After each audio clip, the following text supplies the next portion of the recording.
نحمده ونصلي على رسوله الكريم اما بعد فاعوذ بالله من الشيطان الرجيم بسم الله الرحمن الرحيم اللهم صل على سيدنا ومولانا محمد وعلى آل سيدنا ومولانا محمد وبارك وسلم وصل علیہ۔ ناظرین کرام، آپ دیکھ رہے ہیں جنرل نیوز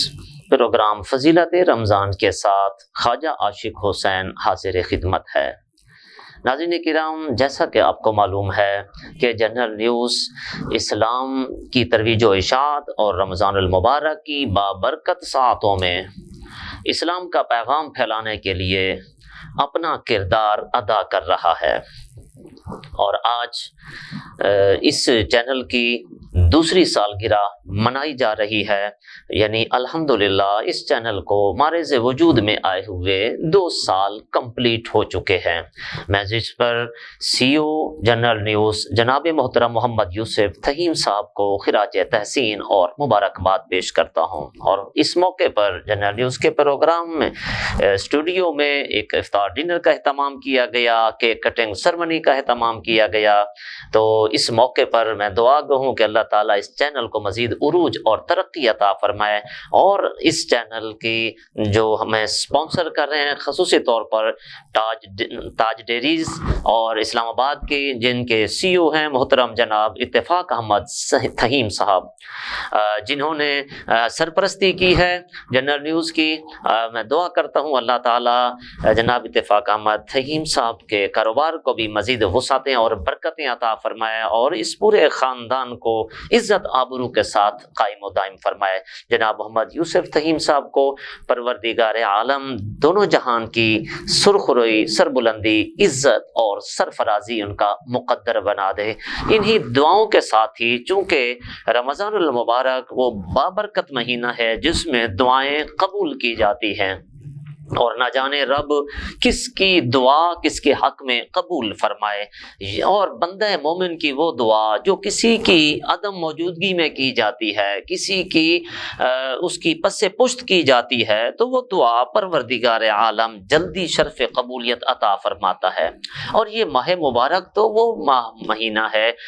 وہ ماہ مبارک ہے جس میں دعاؤں کو قبول کیا جاتا ہے۔ بالخصوص افطار کے وقت جو ہے وہ زیادہ دعائیں قبول ہوتی ہیں، اور پورا مہینہ ہی دعاؤں کی قبولیت کا مہینہ ہے۔ یہ اللہ تعالیٰ کا نظام قدرت ہے کہ جگہ کے بدلنے سے دعا کا اثر بدل جاتا ہے، اور زبان کے بدلنے سے دعا کا اثر بدل جاتا ہے۔ اسی طرح زمان کے بدلنے سے، وقت کے بدلنے سے دعا کا اثر بدل جاتا ہے۔ مثال کے طور پر اگر آپ عام دنوں میں دعا مانگے اس کا اور اثر ہے، جمعے کے دن دعا مانگے اس کا اور اثر ہے، رمضان المبارک میں دعا مانگے، لیلۃ القدر کی مقدس ساعتوں میں دعا مانگے اس کا اور اثر ہے، صبح سحری کے وقت دعا مانگے، تہجد کے وقت، تو اس کا اور اثر ہے۔ ایسے ہی آپ گھر میں دعا مانگے اس کا اور اثر ہے، آپ مسجد میں دعا مانگے اس کا اور اثر ہے، کسی بزرگ کے مزار پر دعا مانگے اس کا اور اثر ہے، آپ مسجد نبوی میں دعا مانگیں اس کا اور اثر ہے، اور اگر خانہ کعبہ میں دعا مانگیں تو اس کا اور اثر ہے۔ یعنی جگہ کے بدلنے سے بھی دعا کا اثر بدل جاتا ہے، ایسے ہی زبان کے بدلنے سے بھی دعا کا اثر بدل جاتا ہے، کیونکہ ایک گنہگار آدمی، فاسق و فاجر آدمی دعا مانگتا ہے تو اس کا اور اثر ہے، اگر نیکوکار، پرہیزگار، صاحب تقوی شخص دعا مانگتا ہے اس کا اور اثر ہے، ایک بدکار آدمی دعا مانگتا ہے اور دوسرا اللہ کا ولی دعا مانگتا ہے تو اس کا اور اثر ہے۔ ایسے ہی کوئی اللہ کا ولی دعا مانگے اس کا اور اثر ہے، غوث قطب ابدال دعا مانگے اس کا اور اثر ہے، حضور کے کوئی تابعی اور صحابی دعا مانگے اس کا اور اثر ہے، اللہ کے نبی دعا مانگے تو اس کا اور اثر ہے، اور اگر امام الانبیاء دعا مانگے تو اس کا اور اثر ہوتا ہے۔ تو یہ ماہ مبارک جس میں دعاؤں کو قبول کیا جاتا ہے، یہ وہ مبارک مہینہ کیوں رب العالمین جل جلالہ خود فرماتا ہے ادعونی استجب لکم، مجھ سے دعا مانگو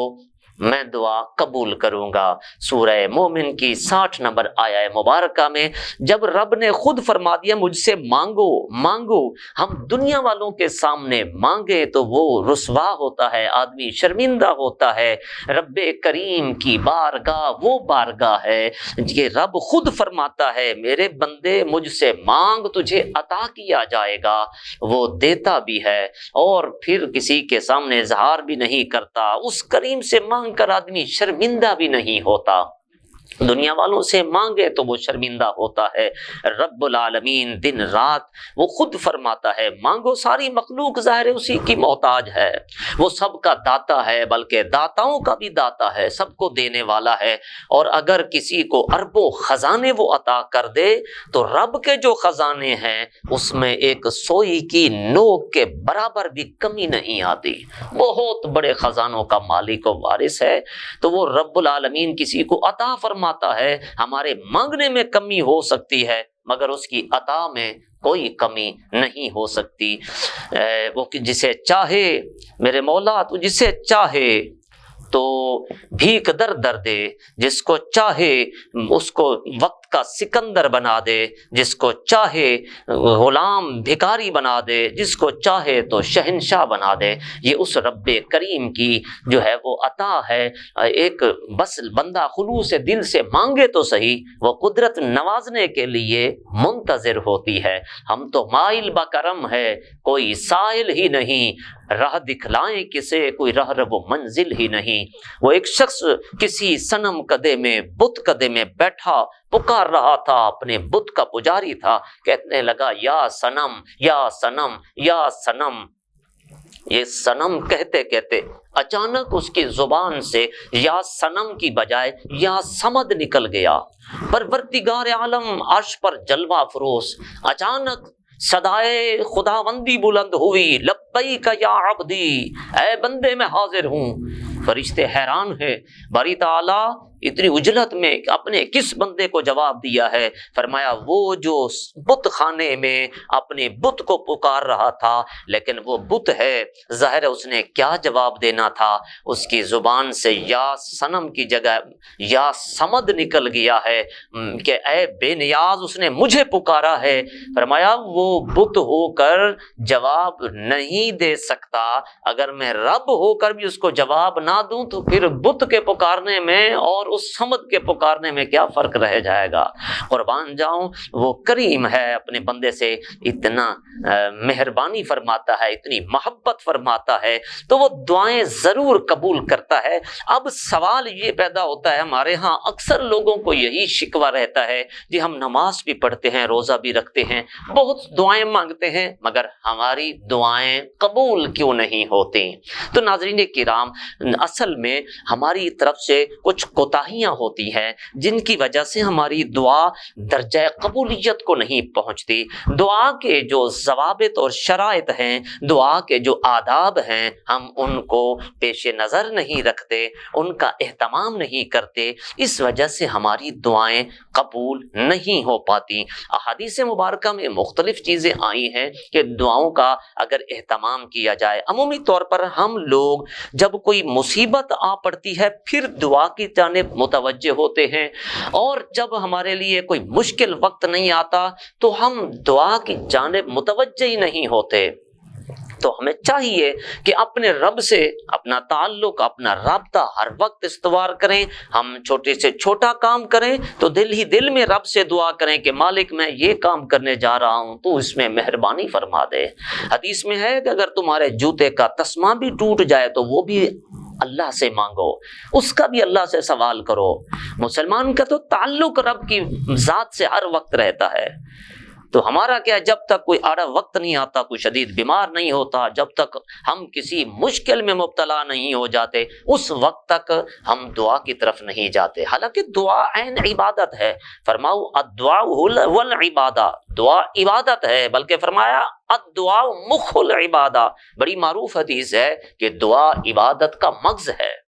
لیکن ہم اس عبادت سے دور رہتے ہیں، رسمی طور پر دعائیں مانگتے ہیں اور بس ایسے ہاتھ اٹھائے، حتیٰ کہ معذرت کے ساتھ ہمارے جو بعض مساجد کے ائمہ حضرات ہوتے ہیں وہ بھی نماز کے بعد ایسے عربی کی رسمی طور پر دعا مانگ لیتے ہیں جن کا معنی مفہوم سے بھی وہ واقف اور آگاہ نہیں ہوتے، پتہ نہیں ہوتا کہ ہم رب سے مانگ کیا رہے ہیں۔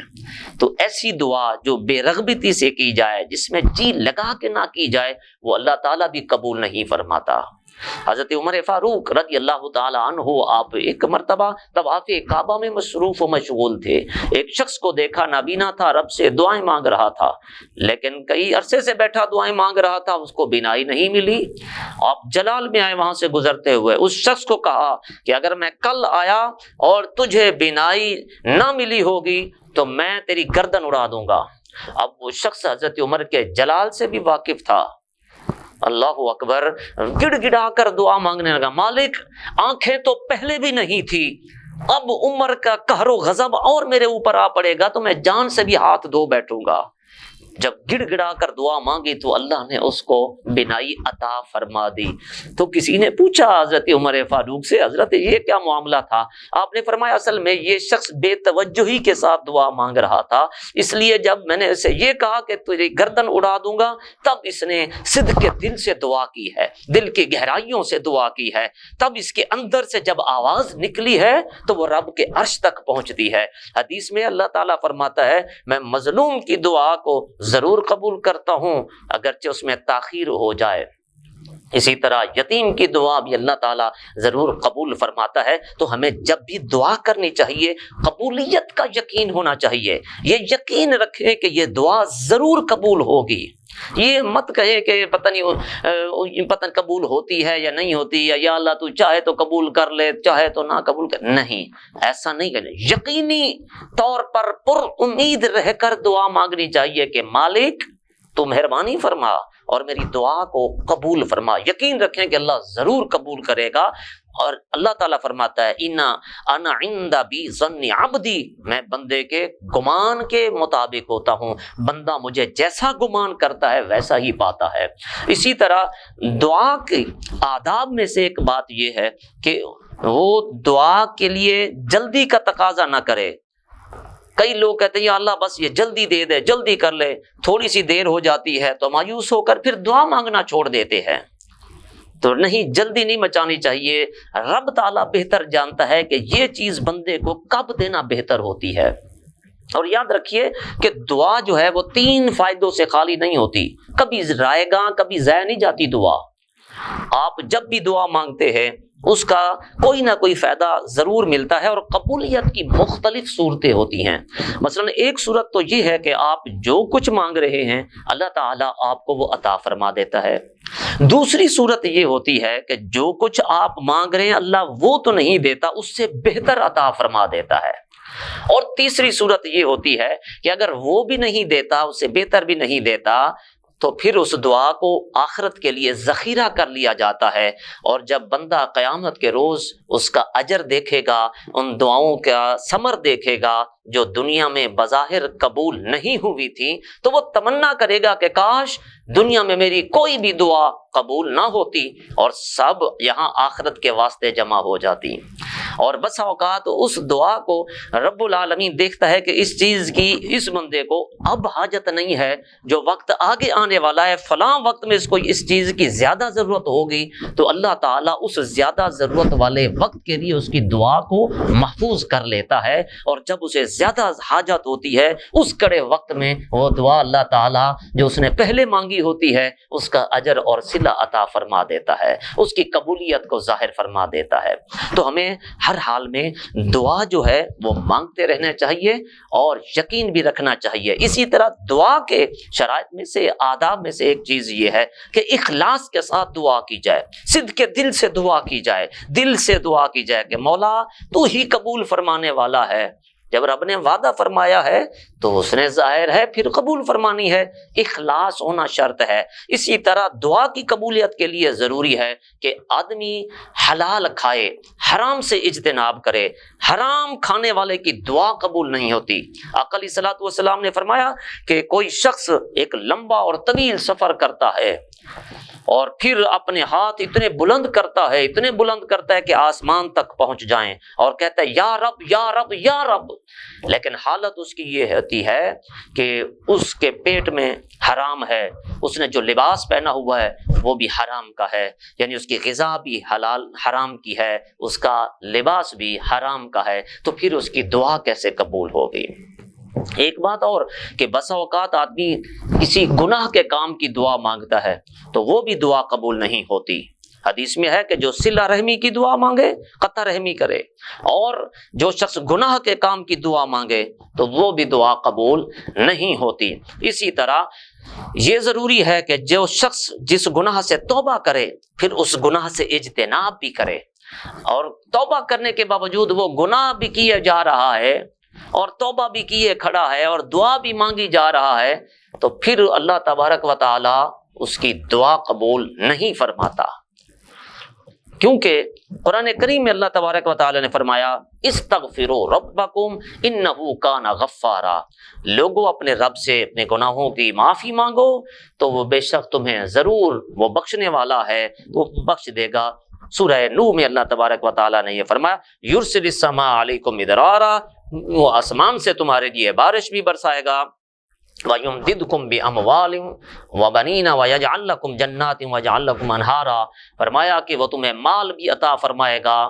اور تمہیں اولاد بھی عطا فرمائے گا اگر تم استغفار کرتے رہو گے۔ اسی طرح دعا کی قبولیت کے لیے عاجزی اور انکساری کے ساتھ مانگنا انتہائی ضروری ہے۔ اپنی ذلت کا رب کی بارگاہ میں انکساری کے ساتھ سوال کرے، مالک ساری کبریائیں، ساری عظمتیں، ساری رفتیں تیرے لیے ہیں، میں تو ایک عاجز سا ذلیل حقیر سا انسان ہوں، تو رب کی بارگاہ میں اپنے آپ کو عاجز بنا کر جو ہے وہ پیش کیا جائے۔ اللہ تعالیٰ فرما دے ادعوا ربکم تضرعا وخفیا، اللہ تعالیٰ سے رو رو کر گڑ گڑا کر دعا مانگو، ظاہر بھی دعا مانگو، باطن میں تنہائی میں بھی مانگو، اور یقین کرو کہ میں دعا مانگ رہا ہوں، میرا رب میری دعا کو سن رہا ہے، وہ سنتا تو ہے۔ بعض لوگ کہتے ہیں جی میری اللہ تعالیٰ نہیں سنتا، نہیں، یہ تو غلط بات ہے، اللہ سنتا ہے، وہ سب کی سنتا ہے، یہ الگ بات ہے وہ قبول کرے یا نہ کرے، سنتا ضرور ہے، وہ تو شہرت سے زیادہ قریب ہے، سنتا لازمی ہے، وہ قبول کرے یا نہ کرے یہ اس کی شان کریمی پر ڈیپینڈ کرتا ہے۔ اور اسی طرح میں نے پہلے عرض کیا دعا کو معلق نہ رکھے کہ مولا تو چاہے تو مجھے بخش دے، چاہے تو نہ بخش دے، تو چاہے تو عطا فرما دے مجھے، اگر چاہے تو نہ عطا کرے، اس قسم کی دعا نہیں کرنی چاہیے۔ یقینی طور پر مانگنا چاہیے کہ مالک بس تو مجھے عطا فرما دے، تو کرم فرما دے۔ اچھا بسا اوقات ایک وجہ یہ بھی ہوتی ہے بندہ دعا مانگ رہا ہوتا ہے لیکن ایک چیز مانگتا ہے وہ چیز اس کے لیے مفید نہیں ہوتی، بندہ سمجھتا ہے کہ میرے لیے یہ اچھی ہے، حالانکہ رب جانتا ہے اگر یہ چیز اس کو مل گئی تو یہ مزید خراب ہو جائے گا، اس کے لیے نقصان دہ ہے۔ مثال یوں سمجھیے چھوٹا بچہ ہوتا ہے کھیلنے کے لیے چھری مانگتا ہے ماں سے، ماں اس کو چھری نہیں دیتی، وہ ضد کرتا ہے نہیں مجھے دے دے، حالانکہ ماں جانتی ہے کہ اگر اس کو چھری دے دی تو یہ اپنے ہاتھ کاٹ بیٹھے گا، کہیں اپنی آنکھوں میں مار کے اپنی آنکھیں پھوڑ سکتا ہے، اس کے لیے نقصان دہ ہے، ماں نہیں دیتی۔ لیکن بچہ ضد کر رہا ہوتا ہے، رو رہا ہوتا ہے کہ نہیں مجھے دے دیں دے دیں۔ ایسے ہی بندے کو نہیں معلوم میرے لیے کیا چیز بہتر ہے کیا بہتر نہیں ہے، تو وہ اس چیز کا سوال کر دیتا ہے جو اس کے لیے اچھی نہیں ہوتی، تو پھر پروردگار عالم بندے کی بہتری کے مفاد میں اس کو وہ چیز نہیں عطا فرماتا۔ اسی طرح دعا کے لیے ایک آداب میں سے ایک بات یہ بھی ہے کہ غافل ہو کر لاپرواہ ہو کر دعا نہ مانگی جائے کہ حضرت وہ دعا مانگ رہے ہیں، دیکھ ادھر رہے ہیں، توجہ ادھر ہوتی ہے، کبھی کپڑوں سے کھیل رہے ہیں اور رسمی طور پر بس وہ دعا مانگ رہے ہیں، نہ رب کو سامنے تصور میں رب یاد ہے، نہ وہ اس طرح سے کہ میں رب کے سامنے اللہ کے حضور بیٹھا ہوں اپنی الفاظ پہ دھیان دیتے ہیں، تو پھر وہ دعا کیسے قبول ہو سکتی ہے۔ اور اسی طرح دعا کے لیے طہارت اور پاکیزگی کا اہتمام کرنا بھی ضروری ہے۔ دعا کے لیے یہ بھی ضروری ہے کہ جب دعا شروع کی جائے اس کے آداب میں سے یہ کہ پہلے اللہ تعالیٰ کی حمد و ثنا کی جائے، پھر نبی اکرم صلی اللہ علیہ وسلم کی ذات پر درود پاک پڑھا جائے، اور پھر جو ہے وہ دعا کی جائے۔ حدیث میں ہے کہ جب دعا کے اول اور آخر میں درود پاک نہیں پڑھا جاتا تو یہ جب درود پڑھا جاتا ہے اس کے لیے ایک پروں کی مثل ہوتی ہے جو اس کو عرش تک لے جاتی ہے۔ تو اول و آخر میں اگر درود نہ پڑھا جائے تو وہ دعا آسمانوں تک ہی نہیں پہنچتی۔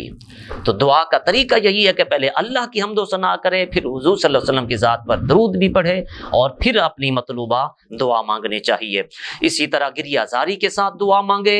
اور افضل یہی ہے کہ جو افضل مقام ہو، جیسے میں نے ابتدا میں عرض کی کہ آپ خانہ کعبہ کے سامنے کسی اللہ والے کے مزار پر دعا مانگتے ہیں تو وہ دعائیں جلدی شرف قبولیت کو پاتی ہیں۔ جو اسماء حسنی ہیں، اللہ تعالیٰ کے اچھے اچھے نام ہیں، اور اپنے نیک اعمال کا وسیلہ دے کر، اللہ کے اچھے اسماء کا وسیلہ دے کر اس سے دعا کی جائے۔ آخر میں کیونکہ ہمارے پروگرام کا وقت جو ہے وہ ختم ہو رہا ہے، حضرت ابراہیم بن ادھم رحمۃ اللہ تعالیٰ علیہ سے پوچھا گیا کہ حضرت کیا وجہ ہے کہ ہم دعائیں مانگتے ہیں مگر ہماری دعائیں قبول نہیں ہوتی؟ تو آپ نے فرمایا اس کی وجہ یہ ہے کہ تم زبان سے جو دعویٰ کرتے ہو عمل اس پہ نہیں کرتے، تمہارے قول اور فعل میں تضاد ہوتا ہے۔ زبان سے کہتے ہو کہ ہم اللہ کے بندے ہیں مگر کام آزاد لوگوں والے کرتے ہو، زبان سے کہتے ہو شیطان ہمارا دشمن ہے مگر کام اس کی دوستی والے کرتے ہو، زبان سے کہتے ہو کہ ہم دوزخ سے پناہ مانگتے ہیں مگر کام ایسے کرتے ہو جن کی وجہ سے دن رات دوزخ کی آگ میں جھونک دیے جانے کے لائق ہو۔ زبان سے کہتے ہو ہم جنت میں جانا چاہتے ہیں لیکن کام جنت میں جانے والے نہیں، الٹا جہنم میں جانے والے ہیں۔ فرمایا کہ زبان سے کہتے ہو کہ اللہ ہمارا خالق ہے، رازق ہے، لیکن اس رازق کی طرف توجہ کرنے کی بجائے اپنے رزق کی طرف جو ہے وہ زیادہ توجہ کرتے ہو۔ فرمایا کہ اسی طرح یہ جو تمہارے قول اور فعل میں تضاد ہے، اللہ کی نعمتیں کھا کھا کر تمہارے دانت تو گھس گئے مگر تمہاری زبان شکوہ کرتے ہوئے نہیں گھسی، تو پھر کس طرح تمہاری دعائیں قبول ہو سکتی ہیں؟ لہٰذا ہمیں اپنے رویوں پر نظر ثانی کی ضرورت ہے، اور دعا کی قبولیت کے لیے ان آداب کو بھی خیال رکھنا چاہیے، تو مالک ضرور سنتا ہے۔ حضرت مولا علی کرم اللہ وجہ الکریم کا قول ہے، من دق الباب الکریم فتح لہ، کہ جو کسی کریم کا دروازہ کھٹکاتا رہتا ہے آخر کار اس کے لیے ایک دن دروازہ کھل جاتا ہے۔ حضرت جنید بغدادی کے پاس غالباً ایک عورت آئی، جب انہوں نے یہی سوال کیا تو کہا کہ جنید کیا رب کا بھی دروازہ کبھی بند ہوتا ہے؟ آپ غش کھا کر گر گئے۔ جب اٹھے تو فرمایا یہ عورت مجھ سے زیادہ اللہ کی معرفت رکھتی ہے، یہ مجھ سے زیادہ رب کو جانتی ہے۔ تو ناظرین کرام، اسی کے ساتھ ہی اپنے میزبان خواجہ عاشق حسین کو اجازت دیجیے، اور ہماری پوری ٹیم کے لیے دعا کیجیے، جو پس پردہ رہ کر جو کیمرہ مین ہیں، جو ایڈیٹنگ کرتے ہیں، اور دیگر جو آپ کے پردہ سکرین پر موجود نہیں ہوتے، وہ سارے لوگوں کے لیے ان مقدس لمحات میں دعا کیجیے۔ اور ایک مرتبہ پھر میں درخواست کروں گا کہ ہمارے محترم جناب جو ہمارے سپانسر ہیں، جناب اتفاق احمد فہیم صاحب جو تاج ڈیریز کے اسلام آباد کے CEO ہیں، ان کے لیے اور ان کی مسز کی صحت یابی کے لیے خصوصی طور پر تمام ناظرین سے التماس ہے کہ ان کے لیے دعا کریں۔ ہم بھی دعا کرتے ہیں کہ پروردگار عالم ان کو شفائے کاملہ، صحت عاجلہ عطا فرمائے، جب تک زندہ رکھے پروردگار عالم کسی کا محتاج نہ فرمائے، اور جتنے بھی مسلمان بیمار ہیں رب العالمین سب بیماروں کو صحت کاملہ، شفائے عاجلہ عطا فرمائے، ان کے دکھوں کو سکھ میں بدل دے رب العالمین، ان کی تکلیفوں کو راحت میں بدل دے اور ان کی پریشانیوں کو آسانیوں میں بدل دے۔ اور اسی طرح ہمارے جنرل نیوز کے CEO جناب محمد یوسف فہیم صاحب کے لیے اور پوری ٹیم کے لیے دعاؤں کی التماس ہے کہ اللہ تعالیٰ آپ سب کا بھی حامی و ناصر ہو، ہمارے ملک پاکستان پر بھی اپنا فضل و کرم فرمائے۔ اسی کے ساتھ ہی انہی دعاؤں کے ساتھ ہی خواجہ عاشق حسین کو اگلے پروگرام تک کے لیے اجازت دیجیے۔ اللہ تعالیٰ ہم سب کا حامی و ناصر ہو۔ السلام علیکم ورحمۃ اللہ وبرکاتہ۔